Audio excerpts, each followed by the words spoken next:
بسم اللہ الرحمن الرحیم۔ اللہ تبارک و تعالیٰ کے پاکیزہ نام سے آغاز کرتے ہیں جو بہت مہربان نہایت رحم والا ہے۔ درس بخاری شریف کا سلسلہ جاری و ساری ہے اور الحمدللہ 86 نمبر حدیث تک ہم درس کرتے ہوئے پہنچ چکے تھے۔ پچھلے پروگرام میں یہ 86ویں حدیث پاک آپ کی خدمت میں عرض کی تھی، جس کا خلاصہ ایک دفعہ پھر عرض کر دیتا ہوں اور پھر جو کچھ اس سے نکات حاصل ہو رہے ہیں اس پر انشاءاللہ تبصرہ کیا جائے گا۔ بی بی اسماء رضی اللہ تعالی عنہا جو سیدہ عائشہ صدیقہ رضی اللہ تعالی عنہا کی بہن ہیں، ابو بکر صدیق رضی اللہ تعالی عنہ کی صاحبزادی ہیں، یہ راویہ ہیں۔ یہ کہتی ہیں کہ ایک مرتبہ میں سیدہ عائشہ صدیقہ رضی اللہ تعالی عنہا کے حجرے میں داخل ہوئی اور اس وقت سورج گرہن تھا اور آپ نماز پڑھ رہی تھیں۔ نبی کریم صلی اللہ علیہ وسلم صحابہ کرام کو سورج گرہن کی نماز پڑھا رہے تھے۔ تو یہ کہتی ہیں کہ میں نے پوچھا کہ کیا یہ لوگ نماز پڑھ رہے ہیں؟ سیدہ عائشہ صدیقہ رضی اللہ تعالی عنہا نے اشارے سے بتایا کہ ہاں۔ پھر میں نے پوچھا کہ وجہ کیا ہے، تو انہوں نے اشارہ کیا کہ سورج گرہن کی وجہ سے۔ پھر یہ خود کہتی ہیں کہ میں نماز پڑھنا میں بھی شروع ہو گئی اور اتنی شدید گرمی تھی کہ مجھے لگتا تھا کہ میں بے ہوش ہو جاؤں گی، تو میں پانی اپنے سر پر ڈالنے لگی۔ پھر کہتی ہیں کہ جب نبی کریم صلی اللہ علیہ وسلم نماز سے فارغ ہوئے تو آپ نے صحابہ کرام علیہم رضوان سے ایک خطاب فرمایا جس کی ابتدا اللہ تبارک و تعالی کی حمد و ثنا سے فرمائی، اور پھر یہ جملہ ارشاد فرمایا کہ ما من شیء لم اکن اریتہ الا رأیتہ فی مقام حتی الجنۃ والنار۔ نبی کریم صلی اللہ علیہ وسلم نے فرمایا کہ کوئی بھی ایسی شے نہیں تھی کہ جس کو میں نے پہلے نہ دیکھا ہو، مگر مجھے اس جگہ سے وہ شے دکھا دی گئی، حتیٰ کہ جنت اور دوزخ۔ اس کے بعد یہ فرماتی ہیں کہ پھر نبی کریم صلی اللہ علیہ وسلم نے فرمایا کہ تم قبر میں اسی طرح فتنے میں مبتلا کیے جاؤ گے جیسے مسیح دجال کے فتنے میں مبتلا کیے جاؤ گے۔ اور پھر فرمایا کہ ایک شخص کو جب قبر میں رکھا جائے گا تو اس سے سوال ہوگا کہ تو ان شخص کے بارے میں کیا کہا کرتا تھا، یعنی نبی کریم صلی اللہ علیہ وسلم کے بارے میں سوال ہوگا، تو وہ جواب دے گا کہ یہ محمد صلی اللہ علیہ وسلم ہیں، اللہ کے نبی ہیں، اللہ کے رسول ہیں۔ تو وہ جواب میں فرشتے کہیں گے کہ ہمیں معلوم تھا کہ تم یہی کہو گے، اور پھر اس سے کہا جائے گا کہ تو اپنے اعمال سے نفع اٹھاتے ہوئے سو جا۔ اور پھر سرکار فرماتے ہیں کہ پھر جو منافق ہوگا یا شک کرنے والا ہوگا اس سے یہی سوال ہوگا، تو وہ جواب میں کہے گا کہ مجھے تو نہیں معلوم، جو لوگ کہا کرتے تھے میں تو ویسے ہی کہا کرتا تھا۔ تو یہ ایک حدیث ہے بخاری کی جس کے اندر بہت سارے نکات ہیں۔ ہم نے کچھ پہ گفتگو کی تھی اور اب ہم ادھر بات کر رہے تھے کہ نبی کریم صلی اللہ علیہ وسلم نے ارشاد فرمایا کہ مجھے میرے اس مقام پر رہتے رہتے اللہ تبارک و تعالی نے ہر اس چیز کو دکھا دیا جس کو میں نے پہلے نہیں دیکھا تھا، حتیٰ کہ جنت اور دوزخ کو بھی دکھا دیا۔ اس سے دو باتیں معلوم ہوئی، یا یہ کہہ لیں کہ دو جہت سے نبی کریم صلی اللہ علیہ وسلم کے فضل و کمال کی طرف واضح اشارہ ہوا۔ ایک تو یہ کہ سرکار کا یہ فرمانا کہ جو بھی شے میں نے آج سے پہلے نہیں دیکھی تھی اللہ تبارک و تعالی نے مجھے وہ شے دکھا دی۔ اس سے آپ کے علم غیب کی طرف اشارہ ہوتا ہے، کیونکہ جو چیزیں آپ کو نہیں دکھائی گئی تھیں اس میں بہت سارے غیوب بھی تھے۔ حتیٰ کہ عمدۃ القاری میں علامہ بدر الدین عینی رحمۃ اللہ علیہ اسی حدیث کی شرح کرتے ہوئے لکھتے ہیں کہ جو چیزیں آپ نے نہیں دیکھی تھیں ان میں اللہ تبارک و تعالی بھی ہے، تو آپ نے اللہ تبارک و تعالی کو بھی ملاحظہ فرمایا۔ اب اس میں ایک سوال ہو سکتا ہے کہ سفر معراج تو اس سے پہلے ہوا تھا، تو کیا نبی کریم صلی اللہ علیہ وسلم کو سفر معراج میں اللہ تبارک و تعالی کی چشمان ظاہری سے زیارت نہیں ہوئی تھی؟ تو وہ ایک یقیناً مختلف ہی مسئلہ ہے، اور اکثر لیکن علماء جمہور اسی طرف ہے کہ اس رات بھی نبی کریم صلی اللہ علیہ وسلم نے اللہ تبارک و تعالی کی اپنی ظاہری آنکھوں سے زیارت کی تھی،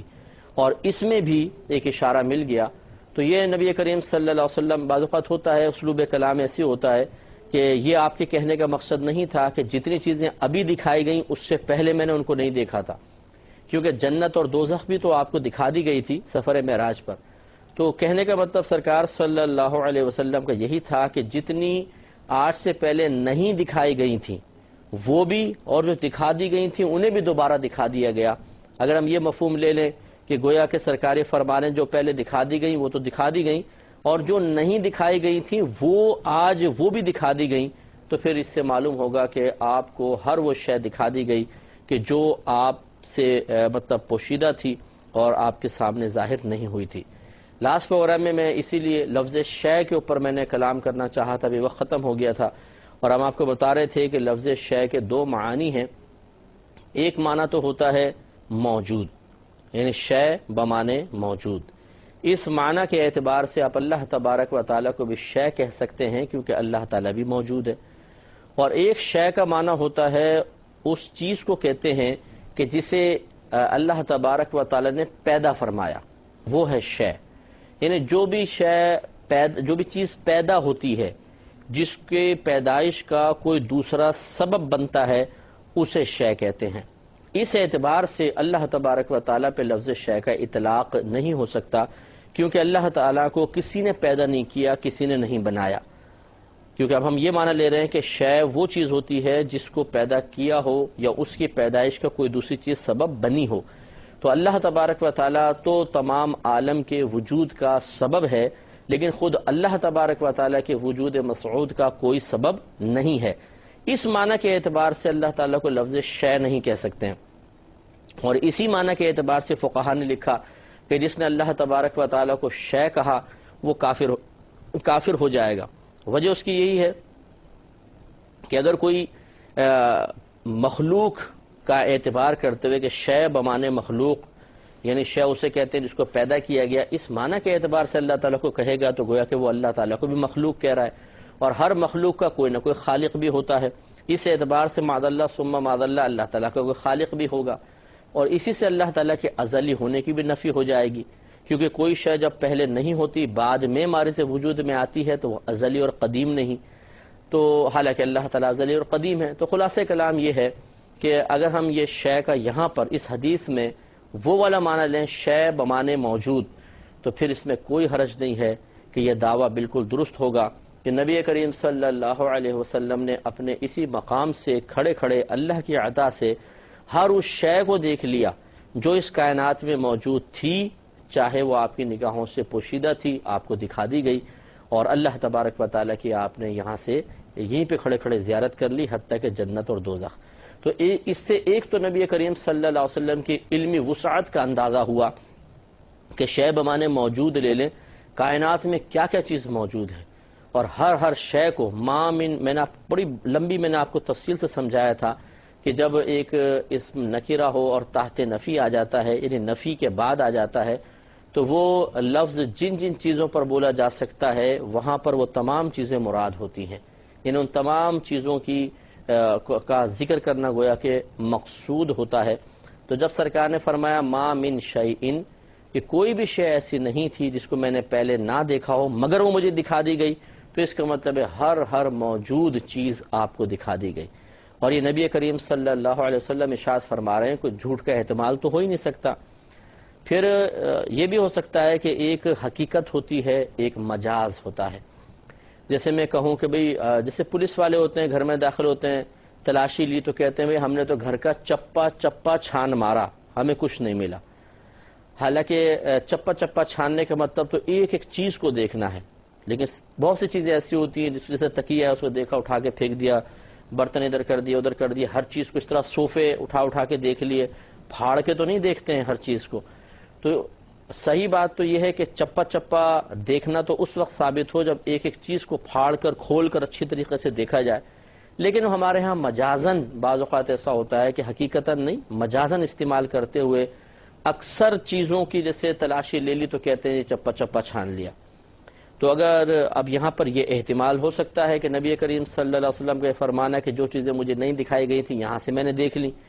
تو کہنے والا کہہ سکتا ہے کہ ہو سکتا ہے یہ کلام اپنی حقیقت پر نہ ہو، آپ نے واقعی ذرہ نہیں دیکھا، بلکہ اللہ تبارک و تعالی نے آپ کو چیدہ چند چیزیں دکھا دیں یا اکثر چیزیں دکھا دیں،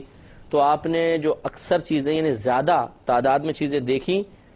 یعنی ان کی تعداد ان سے زیادہ تھی جن کو آپ نے نہیں دیکھا، تو آپ نے کل کو ہی اس میں شامل کر لیا۔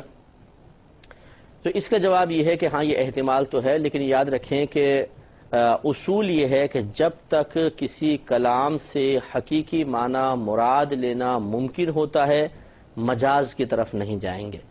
تو نبی کریم صلی اللہ علیہ وسلم کے اس قول مبارکہ کو حقیقت سے ہٹانے کی کوئی وجہ موجود نہیں ہے کہ اس کے ہم مجازی معنی لے کر یوں کہہ دیں کہ آپ کو بہت ساری چیزیں دکھائی گئی تھیں، بہت سی چیزیں نہیں بھی دکھائی گئی تھیں، لیکن جو دکھائی گئی تھیں وہ زیادہ تھیں، جو نہیں دکھائی گئیں وہ کم تھی، اس لیے نبی کریم صلی اللہ علیہ وسلم نے ان زیادہ چیزوں کا اعتبار کرتے ہوئے یہ کہہ دیا کہ مجھے تمام چیزیں دکھا دی گئیں، لیکن ایسا معنی ہم نہیں لے سکتے۔ وجہ اس کی یہ ہے کہ اس کی ضرورت نہیں ہے،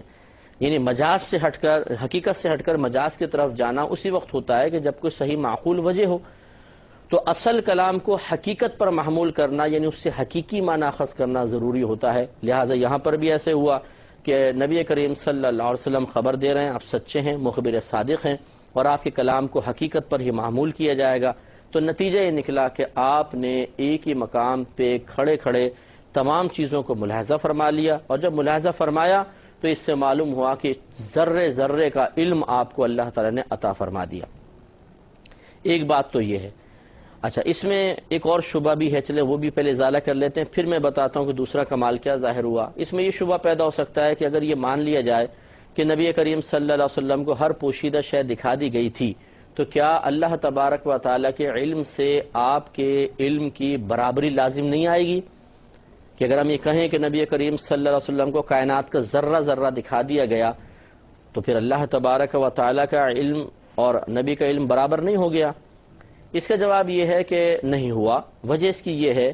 کہ پہلے اگر کوئی شخص یہ کہتا ہے کہ نبی کریم صلی اللہ علیہ وسلم کے لیے اگر آپ یہ کہیں کہ کائنات کے ذرے ذرے کا علم ہے تو اللہ تبارک و تعالیٰ کے علم سے برابری لازم آ جائے گی، تو ہم اس سے یہ سوال کریں گے کہ یہ بتائیے کائنات کے ذرے گنے جا سکتے ہیں، ان کی کوئی حد ہے یا نہیں، متناہی ہیں یا نہیں ہیں؟ اگر وہ کہے گا کہ ہاں گنے تو جا سکتے ہیں، اگرچہ مشکل بہت ہے لیکن گنے جا سکتے ہیں، ان کی کوئی انتہا ہے، تو پھر آپ خود بتائیے کہ اللہ تعالیٰ کے علم کی تو کوئی انتہا نہیں ہے۔ اگر آپ کہیں کہ اگر یہ کہہ دیا جائے کہ نبی کریم صلی اللہ علیہ وسلم کو ذرے ذرے کا علم ہے تو اللہ کے علم سے برابری لازم آئے، تو ذرے ذرے تو سارے جتنے بھی ذرات ہیں وہ گنے جا سکتے ہیں، ان کی کوئی انتہا ہے۔ تو پھر اگر یہ کہا جائے کہ اللہ کا علم اتنا ہی ہے تو یہ بھی ماننا پڑے گا کہ اللہ تبارک و تعالیٰ کے علم کی کوئی انتہا ہے، حالانکہ اللہ کے تو علم کی انتہا نہیں ہے۔ لہٰذا اگر یہ کہہ بھی دیا جائے کہ نبی کریم صلی اللہ علیہ وسلم کے کائنات کے ذرے ذرے کا علم دے دیا گیا، تو اس سے بھی اللہ تعالیٰ کے علم سے برابری لازم ہرگز نہیں آئے گی، اور وجہ اس کی بالکل واضح ہے کہ اللہ تعالیٰ کا علم لا متناہی ہے۔ پہلے کوئی یہ تو ثابت کر کے بتائے کہ اللہ کا علم ہے اتنا جتنا کائنات کے ذرے، تو کائنات کے ذرے کی تو حد ہے ان کی، اور اللہ تعالیٰ کے علم کی تو کوئی حد ہی نہیں ہے۔ اس کا مطلب ہے کہ اللہ تعالیٰ کا علم مبارکہ کائنات کے ذرے ذرے تک محدود نہیں ہے، اس کے علم کی تو وسعت ہی نہیں ہے۔ اگر نبی کریم صلی اللہ علیہ وسلم کے لیے یہ کہہ دیا جائے کہ کائنات میں موجود ہر شے کا علم نبی کریم صلی اللہ علیہ وسلم کو دے دیا گیا، تب بھی اللہ تبارک و تعالیٰ کے علم مبارکہ سے برابری لازم نہیں آئے گی، کیونکہ بنیادی فرق یہی ہے کہ اللہ تعالیٰ کا علم لا متناہی ہے، اس کی کوئی حد نہیں ہے، کوئی لمٹ نہیں ہے، جبکہ نبی کریم صلی اللہ علیہ وسلم کا علم مبارکہ اس کے مقابلے میں بہت ہی تھوڑا ہے، بہت ہی کم ہے، اور اس کی ایک حد ہے، ایک لمٹ ہے۔ تو لہٰذا یہ خدشہ بھی ذہن سے نکال دیں۔ دوسری بات یہ ہے کہ نبی کریم صلی اللہ علیہ وسلم کی دوسرا کمال جو یہاں ظاہر ہوا وہ آپ کی نگاہوں کی وسعت ہے۔ ایک مقام پہ کھڑے ہو کر آپ خود فرماتے ہیں کہ میں نے جنت اور دوزخ تک کو بھی دیکھ لیا۔ جنت 7 آسمانوں کے اوپر ہے اور جہنم 7 زمینوں کے نیچے ہے، اور نبی کریم صلی اللہ علیہ وسلم فرما رہے ہیں کہ میں نے یہاں سے کھڑے ہو کر ان کو دیکھ لیا۔ تو آپ خود سوچئے کہ ہماری نگاہ اٹھتی ہے تو زیادہ سے زیادہ ہم بادلوں تک پہنچتی ہے، پہلے آسمان تک پہنچتی ہے، لیکن کیا اس کو پھاڑ کر آگے نکل جاتی ہے؟ یقینی سی بات ہے کہ نہیں۔ تو نبی کریم صلی اللہ علیہ وسلم کی نگاہوں کو وسعت کا عالم کیا ہے کہ پہلا آسمان، پھر دوسرا، تیسرا، چوتھا، 5واں، 6واں، 7واں، اس کے بعد جنت ہے، اور آپ نے یہیں پہ کھڑے کھڑے اس کو ملاحظہ فرما لیا۔ ایسے ہی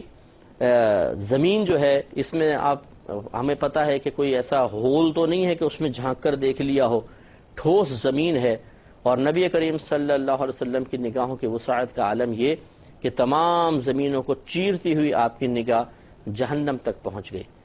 اور جو آسمانوں کے اندر ہے، 7 آسمانوں میں، 7 زمینوں کے اندر ہے، سب موجود اور موجود آپ کو دکھایا گیا، گویا کہ آپ کو ایک ایک چیز بتا دی گئی، ایک ایک چیز آپ کو دکھا دی گئی، اور یہ نبی کریم صلی اللہ علیہ وسلم کا عظیم ترین معجزہ ہے۔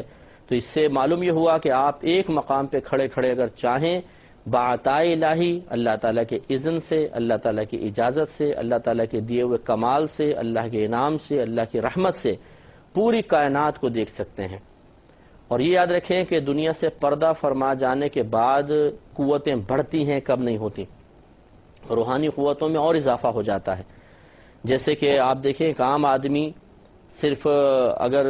جب تک زندہ ہوتا ہے تو بہت سی غیبی اشیاء اس کی نگاہوں سے پوشیدہ ہوتی ہیں، وہ فرشتوں کو نہیں دیکھتا، ان کی آوازیں نہیں سن سکتا، اور اسی طرح اس کی نگاہ اٹھتی ہے تو زیادہ سے زیادہ آسمان تک پہنچتی ہے، اس کو چیر کے آگے نہیں جا سکتی۔ لیکن جب قبر میں رکھا جاتا ہے اور منکر نکیر آتے ہیں، اس سے سوال کرتے ہیں، بلکہ آپ کو شاید یاد ہو میں نے بیچ میں ایک دفعہ ذکر بھی کیا تھا کہ فرشتے بھی انسان کے پاس آتے ہیں، اور جب موت کا وقت آتا ہے فرشتے اس کے سامنے آتے ہیں اور وہ دیکھ رہا ہوتا ہے سب کو، آسمان سے اترتے ہوئے فرشتوں کو دیکھ رہا ہوتا ہے، حتیٰ کہ نبی کریم صلی اللہ علیہ وسلم نے مردے کی آنکھوں کو بند کرنے کا حکم ارشاد فرمایا۔ آپ نے ارشاد فرمایا کہ جب مردے کی روح نکل جائے تو اس کی آنکھوں کو بند کر دو، کیونکہ اس کی آنکھیں روح کا پیچھا کرتی ہیں،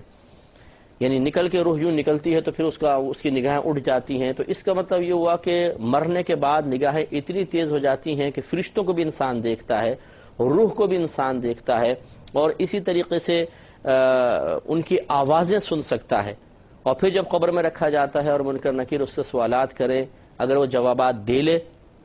تو کہتے ہیں کہ اوپر دیکھ، نیچے دیکھ۔ وہ پہلے نیچے دیکھتا ہے تو جہنم نظر آتی ہے، وہ کہتے ہیں اگر تو ان سوالات کے جوابات نہ دیتا تو یہ تیرا ٹھکانہ ہوتا۔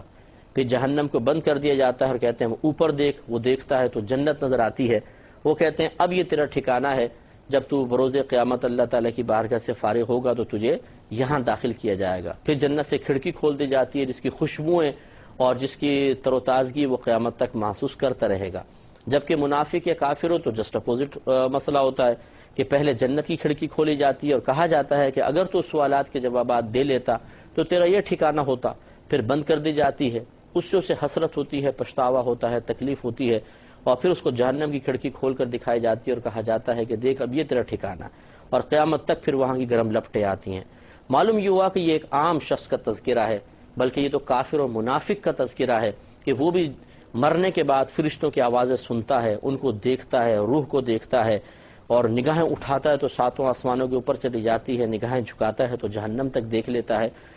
تو معلوم ہوا کہ جب روح جسم کی قید سے آزاد ہوتی ہے تو اس کی قوتیں انتہائی درجے کی بڑھ جاتی ہیں۔ تو پھر نبی کریم صلی اللہ علیہ وسلم کے بارے میں کیا خیال ہے کہ آپ کا جب وصال مبارکہ ہوا، آپ کی روح مبارکہ جسد اقدس سے جدا ہوئی تو کس قدر اس کی طاقتوں میں وسعت پیدا ہوئی ہوگی۔ اس پر ایک نفیس کلام میں کرنے لگا ہوں انشاءاللہ، لیکن اس پروگرام میں نہیں کیونکہ وقت بہت ہی قلیل ہے۔ نیکسٹ پروگرام ضرور دیکھیے گا، انشاءاللہ ایک بڑے واضح عقیدے کی طرف میں اشارہ کروں گا۔ اللہ تبارک و تعالی آپ کو پروگرام دیکھنے کی بھی توفیق عطا فرمائے، آمین۔ وآخر دعوانا ان الحمدللہ رب العالمین۔